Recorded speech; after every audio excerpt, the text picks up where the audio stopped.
In the silent cradle of eternity before light broke the veil of nothingness, an angel stood, nearer to the throne than even the seraphim. He bore no name men could utter. He was never worshipped, yet he stood within the holy flame. His shadow stretched across nations, yet heaven never judged him. Some called him Mashhit the Destroyer. Scripture veils him as the angel of the Lord, whose sword fell without hesitation, whose hand moved only when the Most High willed it. He did not rebel, he did not fall, and because he obeyed without question, even when the command was death, he became the most dangerous angel God ever kept. Not cast down, not exiled, but hidden, like a sword waiting for the last war. Not Lucifer, not rebellious. He was not Lucifer. The morning star fell in pride, reaching for the heights of God and collapsing into darkness. Isaiah 14:12. But this angel reached for nothing. He stood still, the world trembled around him. Lucifer ignited rebellion, drawing a third of the host behind him. But this one never gathered an army. He did not speak of thrones or kingdoms.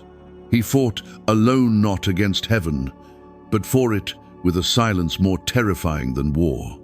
He bore no ambition, no desire to be like the Most High.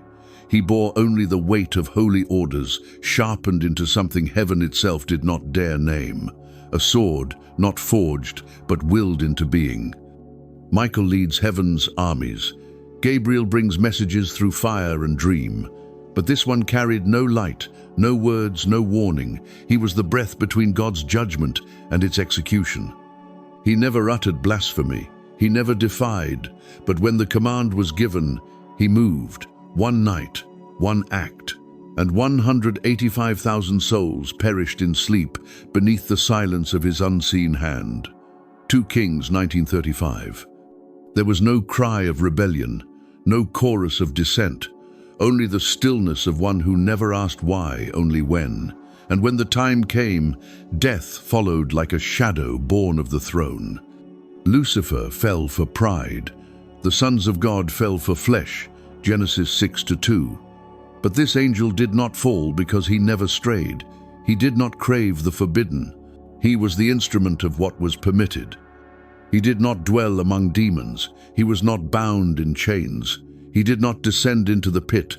He remained untouched, unfallen, unknown. And still, kings fell at his arrival, cities crumbled, and no angel wept. To rebel is to fall from light. To obey without question, even unto destruction, is to become something more feared than rebellion itself. He left behind no altar, no covenant, no law. His legacy was silence. His only sign was what remained after he departed, fields of still bodies and the echo of divine wrath. He did not linger in vision or prophecy. He did not ask to be remembered. And perhaps that was the most terrifying thing of all, that something so final could vanish without name or praise. What heaven casts out, it judges. What it fears, it conceals. And this angel never judged, never chained, was not hidden in shame, but in power, not Lucifer, not rebellious, but a sword kept at the throne's side, unspeaking, unbending, and still waiting. The sword of divine judgment. He did not carry a name, he carried a command, a presence that burned through history, not as a being to be known, but as a verdict to be executed. When he descended, it was not with trumpets, but with plague, fire, or silence, depending on what the throne required. In 1 Chronicles 21, David beheld him standing between earth and heaven, his sword drawn over Jerusalem. No cry, no roar, just a bladder suspended, steady, final. It was not rage in his hand, but precision, not vengeance, but sentence. David, the king who had slain giants, trembled. He fell face down and cried, "Let your hand be against me and my house." But the sword did not answer. It waited because its judgment was not emotional, it was divine. This angel did not act in impulse. He moved only by decree. He was the moment when patience ended. He was not the warning. He was the consequence. Other angels appeared in dreams or visions. They brought songs, sealed scrolls, or messages of hope. But he came only when mercy had been refused too long. He was the cold breath before the final door closed. Even the Lord, seated upon the mercy seat, was moved at his approach. "It is enough," God said. "Stay now your hand." 1 Chronicles 21:15. It is one of the only moments in all of Scripture where heaven itself halts heaven's own sword. But the angel did not speak. He did not ask questions. He did not look down in pity. He simply obeyed. And when the order to withdraw came, he disappeared.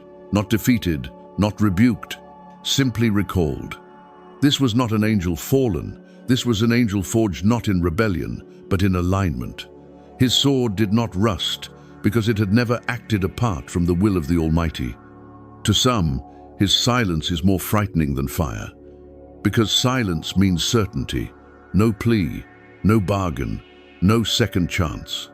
When he appears, the time for turning is already gone. He did not contend with Michael or with Satan. He did not argue with men or demons.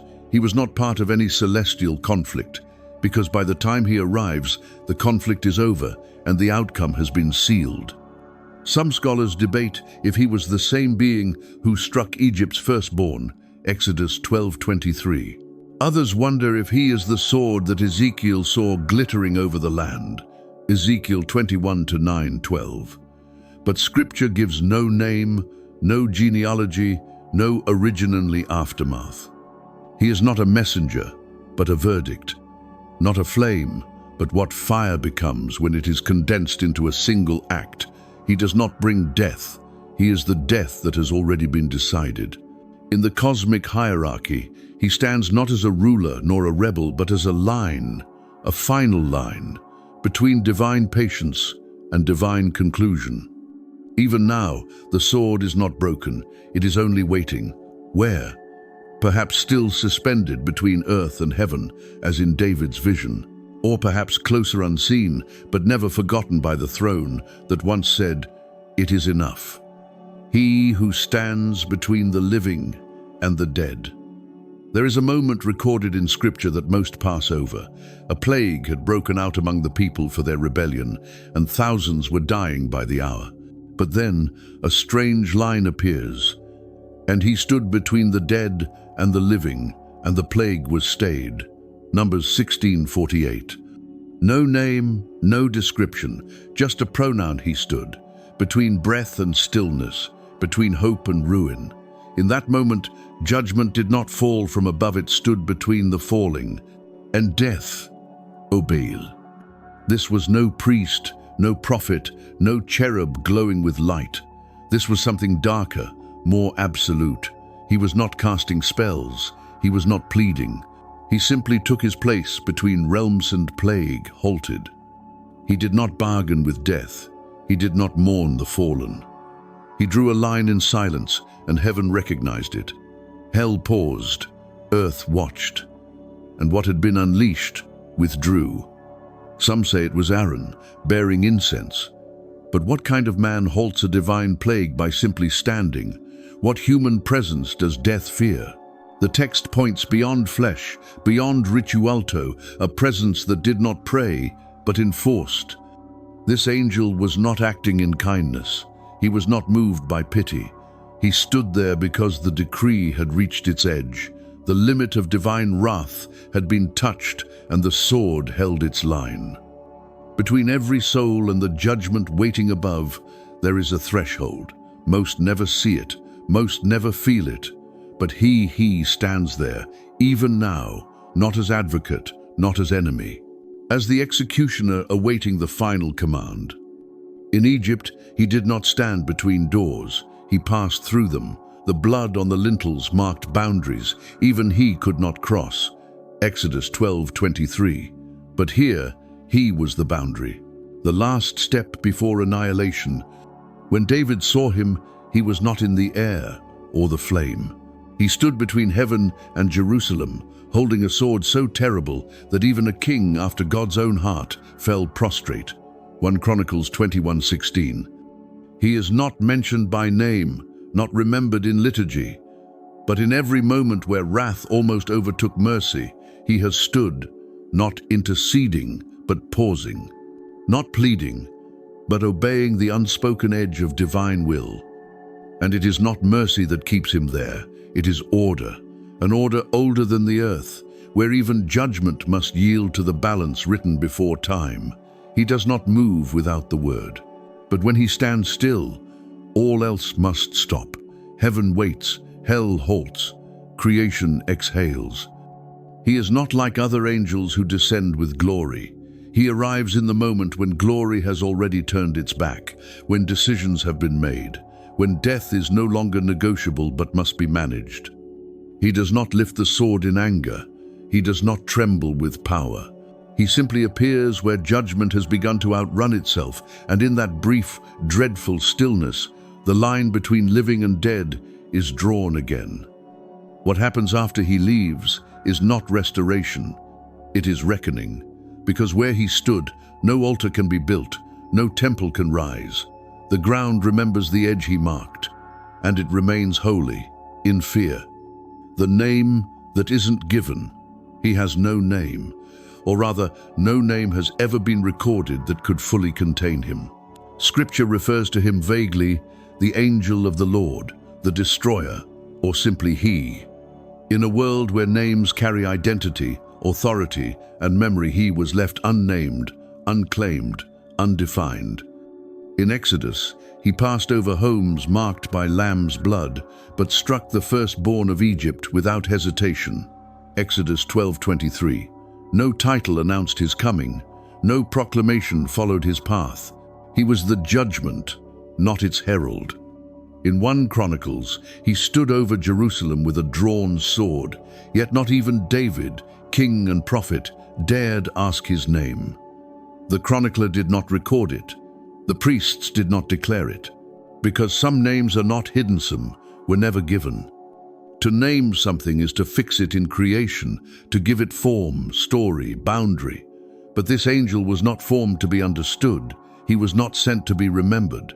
He was a decree made flesh than unmade again, as soon as his purpose was fulfilled.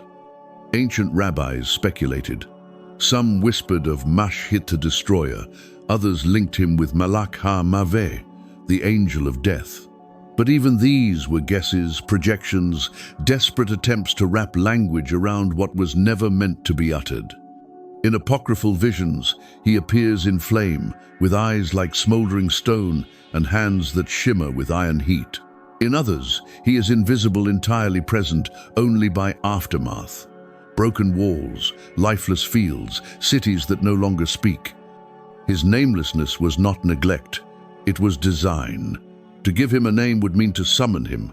To define him would mean to risk understanding him. And this was the one servant heaven kept beyond invocation. Gabriel was named and brought dreams. Michael was named and led battles. Even Lucifer was named, though he fell.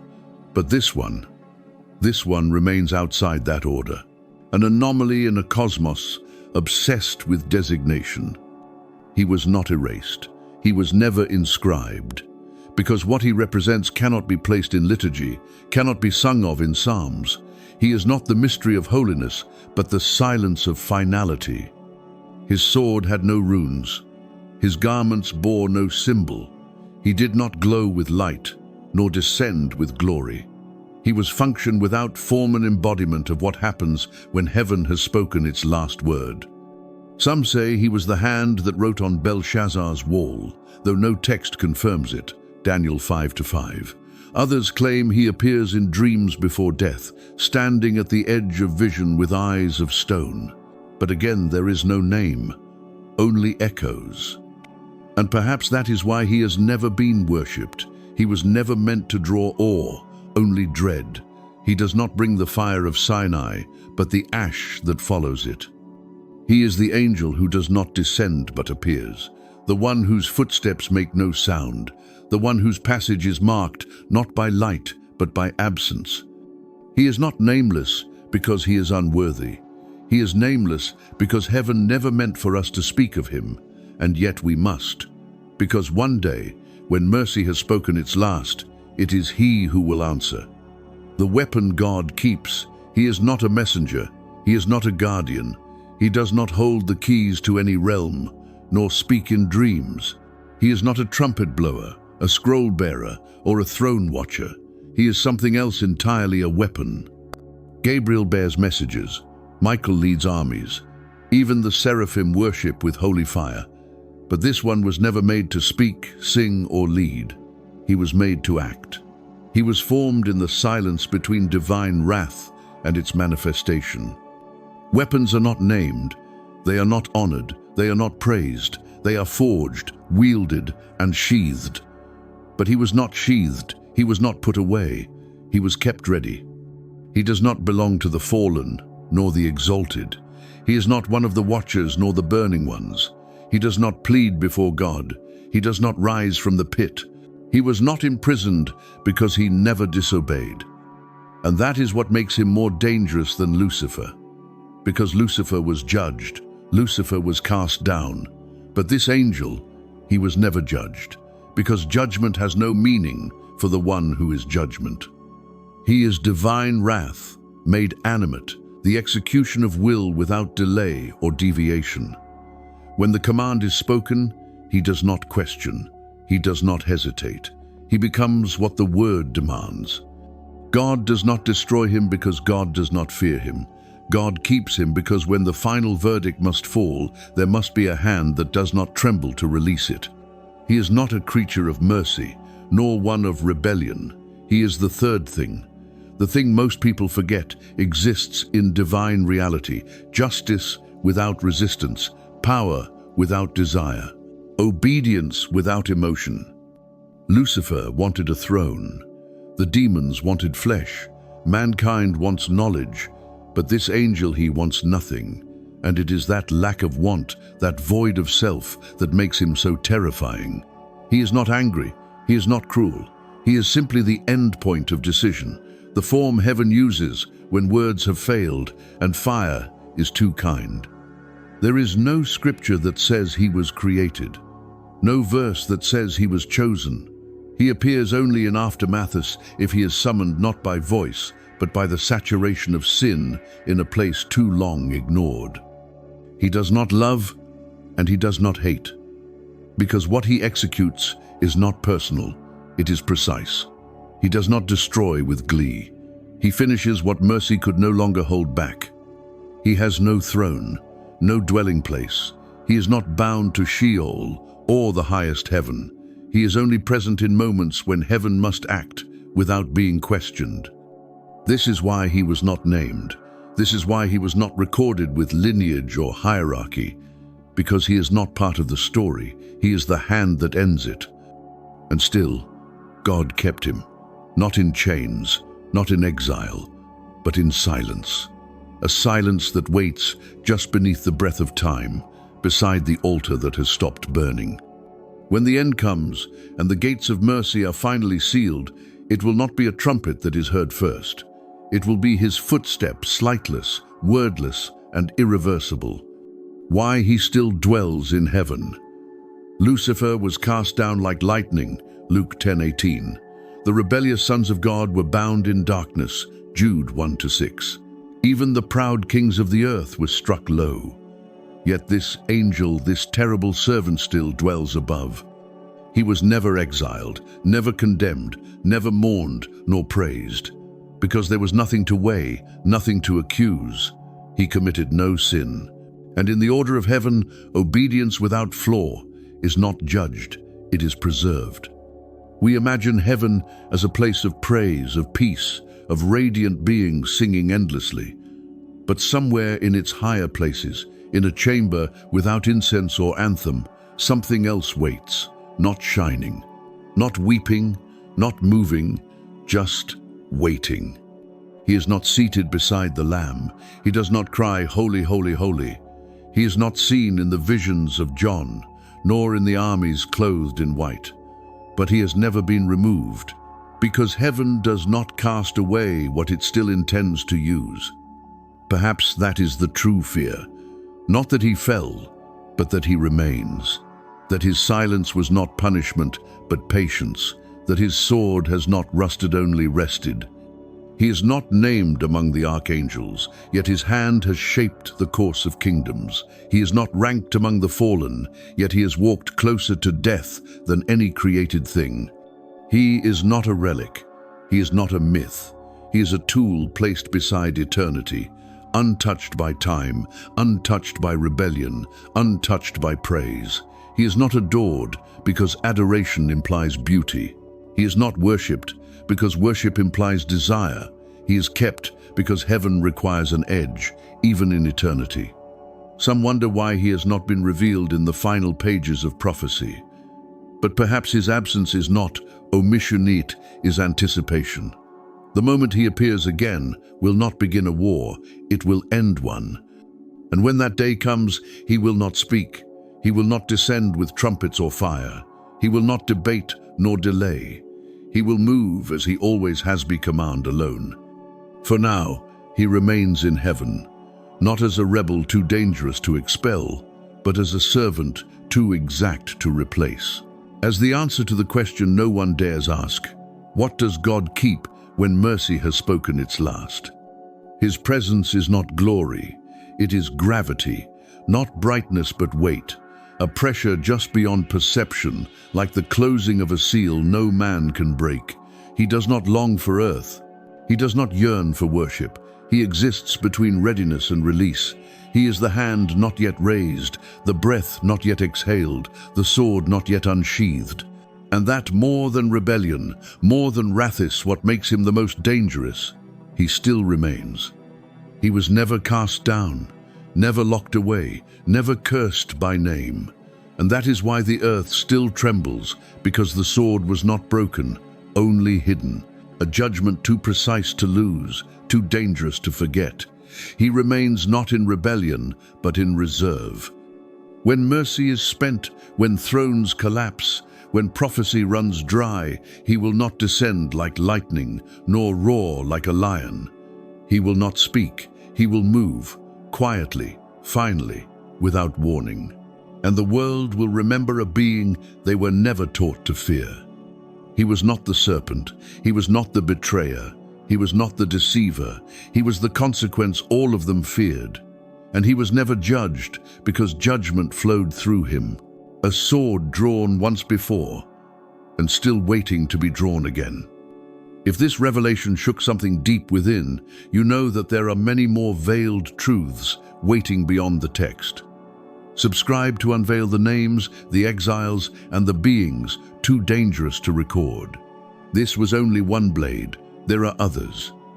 And when heaven opens again, not in grace, but in finality, he will stand once more, unnamed, unfallen, unstoppable, the most dangerous angel because he never left.